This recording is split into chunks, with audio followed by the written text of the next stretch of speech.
Hi everybody, welcome back to my channel and welcome to the next episode of Are You Afraid of the Dark, and welcome to my vintage cinema feel, because this is the tale of Midnight Madness. Jumping back to last episode just for a second, the first episode of the season was The Tale of the Final Wish, which was a surprisingly good episode.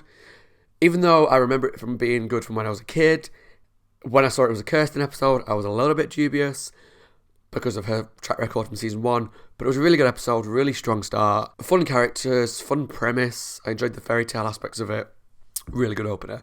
Now, this is, as I said, is a tale of Midnight Madness. I remember absolutely loving this episode when I was a kid. Obviously, I'm not going to watch it as an adult now, and I might have a totally different opinion. So it's set in a cinema, and I'm just really excited, because if I remember correctly, it's the second episode featuring Dr. Vink with a ver.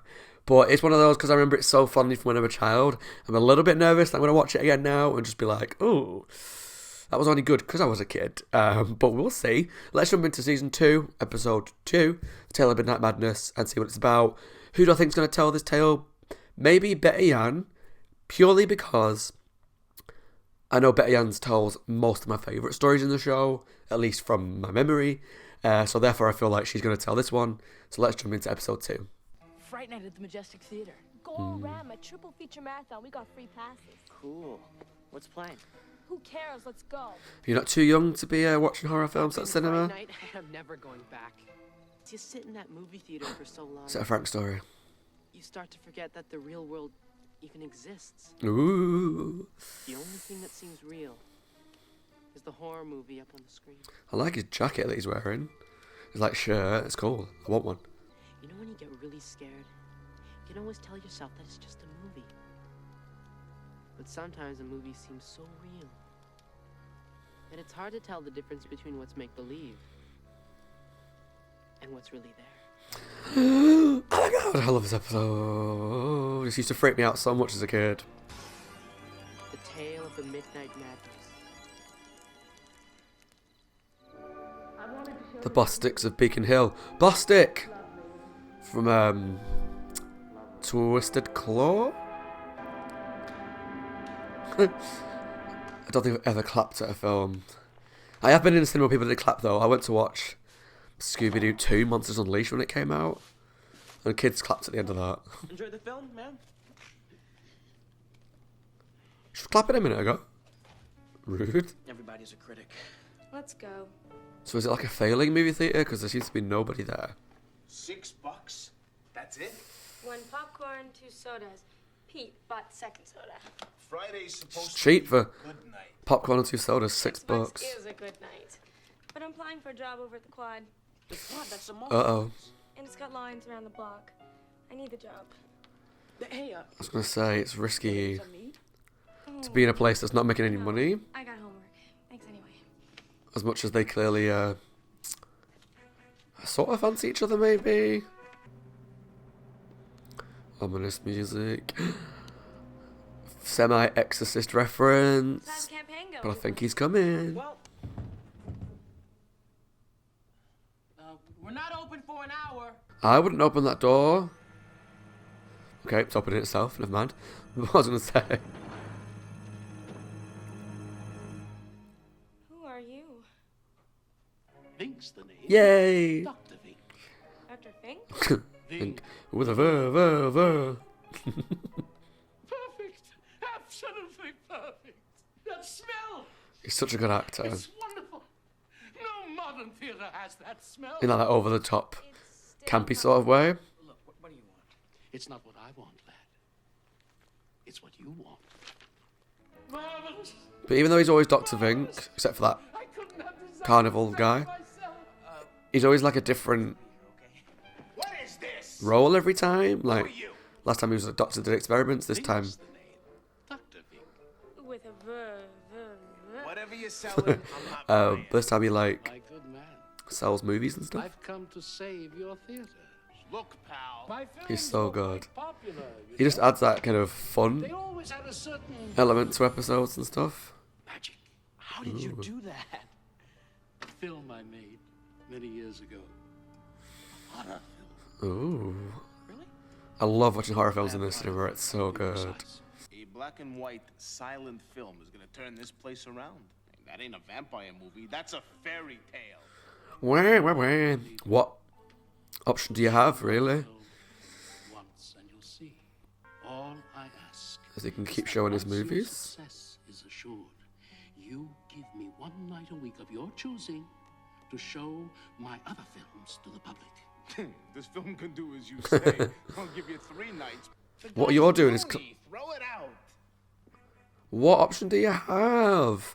End of the day, the way you're running the cinema, dude, is driving it into the ground. And forgot all about it.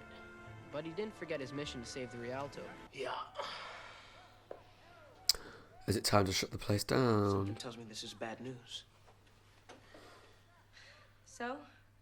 I just got the word. We close in 2 weeks. Play the movie. Play the movie. Oh. No way, they can't close down a landmark. He's very obsessed with this theatre, isn't he? Like, he's like crazy concerned about this job. Why would he not get a job somewhere else? I guess it is like a classic building and stuff. Now what? But, you know, can the job be that rewarding when nobody's there? I got an idea. We're going to be showing a classic film from the golden age of silent movies instead. Oh, it's Nosferatu, okay. Never mind. I thought it was like a take on Nosferatu, but it's meant to be Nosferatu. Right. So good, I'll probably have nightmares for a week.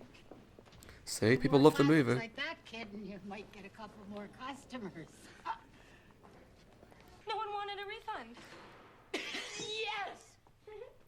He did say, play his movie, people will come.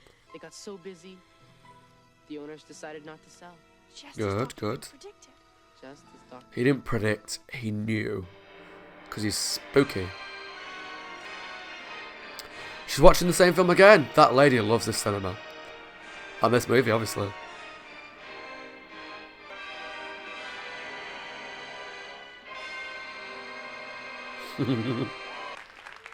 Oh, people are standing up and clapping. Bloody hell, standing ovation Come again. for Nosferatu. Good night. Major popcorn sales. The place is a mess. Yes! You know, you and I could... Oh, Evening, lad. has he got a new movie to play? I thought I'd stop by and see how things were progressing. It's time we made a deal for that masterpiece of yours. He's such a slime We ball. already have a deal. You promised me Thank you. one night a week to show my other films, did you not? You were serious about that? Quite. Yeah. He's asked for no money off Can't you. show old movies here during the week. Saturday night, midnight, maybe. But I'm getting A-list films in here now. But you are not getting this theater. End of story. Alright, well, he can take his movies out of the theatre. People will stop coming. That's where you're wrong, my friend. He's such a fun actor. I love his character. He doesn't want to That cinema guy's a film. That's his proper problem. slime ball. At the end of the day, he saved the cinema. He asked for no money. All he wants is to show some movies. Movies that saved the cinema. Pete wanted to study it to figure out why it was so magical. Unfortunately, he was about to find out. This is the bit that used to scare me as a kid. Oh, I used to fucking hate this. Oh. Yeah, I always love like movies that come to life, that kind of I know you theme and stuff. Is he going after the owner because he crossed Dr. Vink?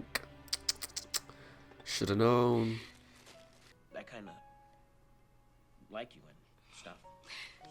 It's okay, Pete. Oh. I kind of like you too. Oh. Is he dead? Did he actually get You okay? killed? What's wrong with it? I don't Because we don't see people die very often on this show. Oh, Possibly dead.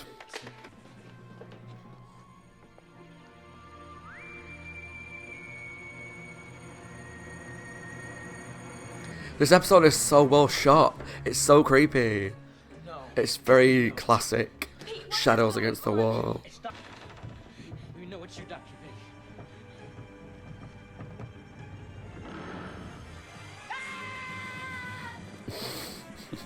Movies aren't real. Well, that guy looked pretty real to me.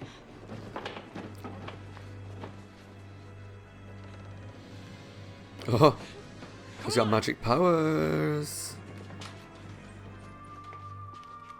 Oh, look how long his fingers are. Blech. I like it.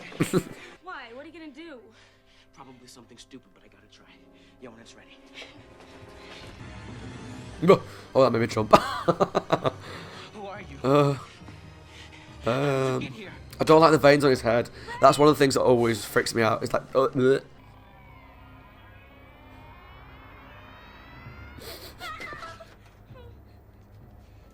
And his teeth are disgusting as well. He's just awful.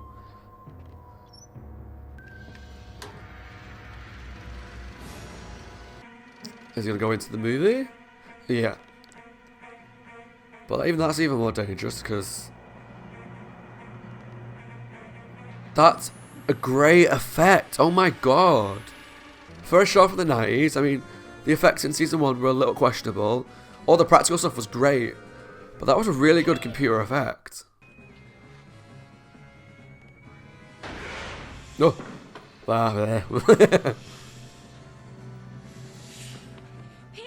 I'm gonna stop the film. No, I'll be trapped in here. Yeah, don't do that. Get over there. There we go.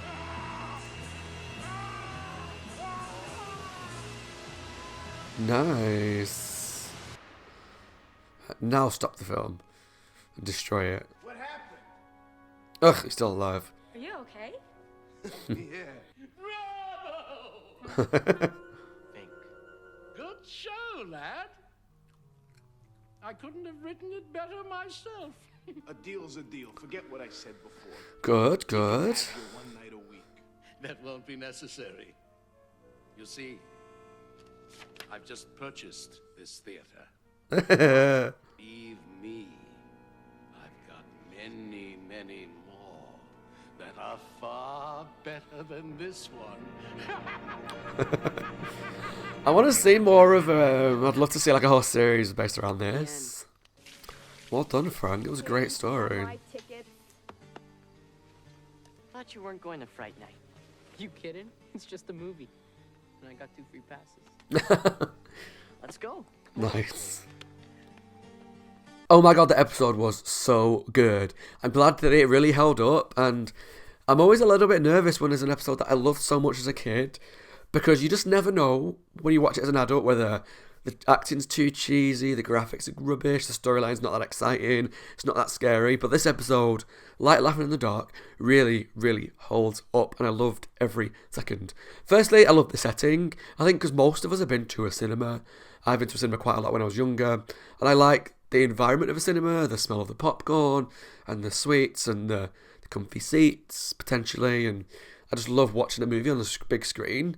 The main problem with cinemas nowadays is other people, but that's not for this video. So yeah, the setting was really good and something that I could connect with. The characters were really good. I didn't like the owner of the cinema, but you're not meant to like him. He's meant to be a bit of an arsehole. But the 2 main characters are actually pretty good actors for kid actors. I know in season 1 the acting was hit and miss depending on the episode. Some actors were really good, some actors weren't. But on this one, they were both pretty good actors. I enjoyed their relationship. Their chemistry was strong. Dr. Vink was back, and he's great. Speaking of Dr. Vink, I had a thought. I know that on the Facebook group that I'm on for You for the Dark, that I don't look at all the time at the moment because I'm trying to keep an open mind of stuff. But I know he's always listed as like a main villain. But take this episode on its own, because I know he was definitely a villain in season 1, episode 1.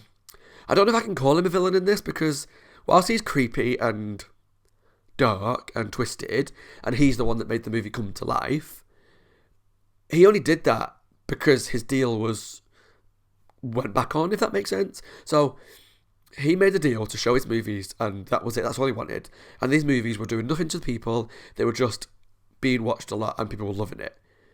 And because of that, he was happy. He only made the movie come to life to attack the people because they went back on the deal that they made. And then he bought the cinema. He's all like, I bought the cinema. I have more movies. But his movies weren't doing anything to anybody. His movies were fine. They were just popular movies. So I don't find him like a full-on villain in this.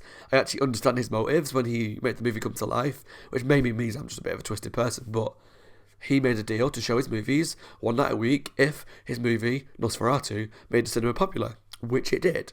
Then he went back to do the deal, and the guy said, No. So I don't blame him for going back on the deal, really. But yeah.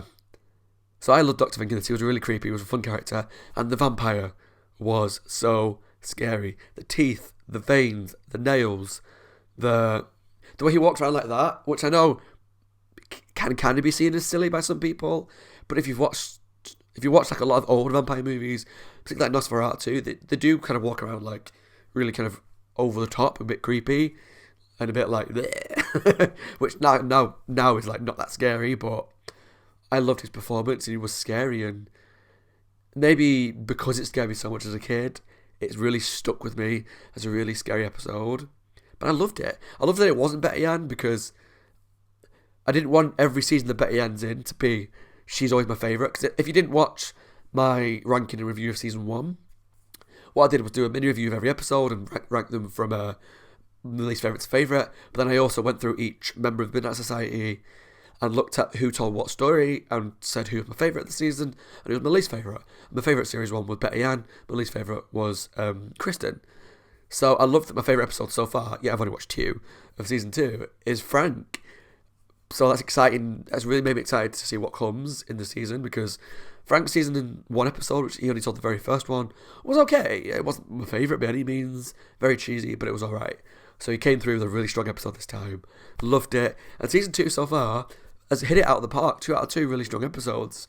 So I'm excited to see what comes next. And the next episode is The Tale of Locker 22, which, I'll be honest, when I was a kid, I didn't like it at all. But I'm going to go into it with an open mind, see what happens, see it as an adult, see what I can take from it, and see if hopefully it's a really good episode. But yeah, that was A Tale of Midnight Madness. Really strong characters, really strong story, really strong scares, good creepiness, good tension, good atmosphere. And I just loved pretty much every part of it. So that was my reaction to Season 2, Episode 2, A Tale of Midnight Madness. Thank you for watching, guys. And as always, my name is Scott. I hope you're well. Take care of yourself. Staying safe. Staying safe. Staying safe. Staying safe and wearing a mask. If you like my shows, please check out some videos to my right. If you like Are You Afraid of the Dark, please go out and check the rest of the videos. I'll be carrying on through probably all 7 seasons eventually. So if you enjoy it, please subscribe, comment down below, and let me know what you think. Thanks for watching, guys. Take care of yourselves, and I'll see you all in episode 3. Bye, guys.